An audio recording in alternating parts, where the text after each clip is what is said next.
Hi, and welcome to FCA Heart Matters. Appreciate your joining with us today.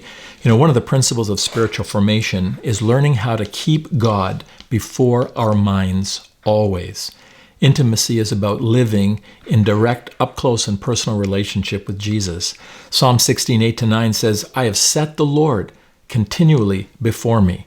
Proverbs 3, we acknowledge Him in all of our ways. But the most profound illustration of that, I think, is in Genesis 2:7, when we read that God stoops over the dust of the ground and He forms that first human being. We know him to be Adam. And He puts the heart, the pancreas, the liver, the intestines, the brain, puts it all together in this beautiful encasement of human flesh.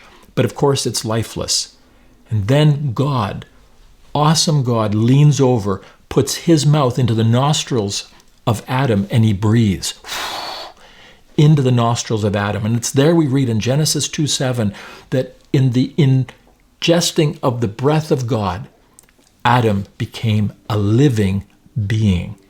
There's the true definition of what existence is all about, that it's the breath of God in us that gives us life, and we truly experience the fullness of what it means to be a human being, lived in connection and intimacy with our Creator.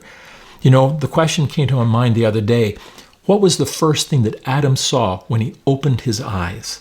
Can you imagine God stooping over Adam, breathing into the nostrils, and when Adam opened his eyes, the first thing he saw were the eyes of God? I don't understand it. It's a mystery to me, but I believe that it's true in the creation story.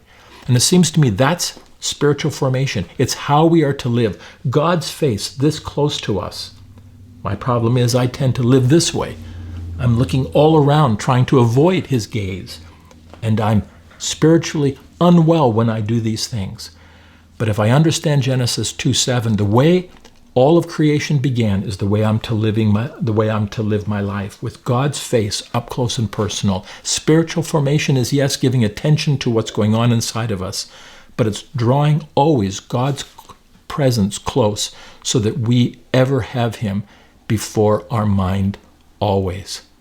Take care of your heart, because your heart matters.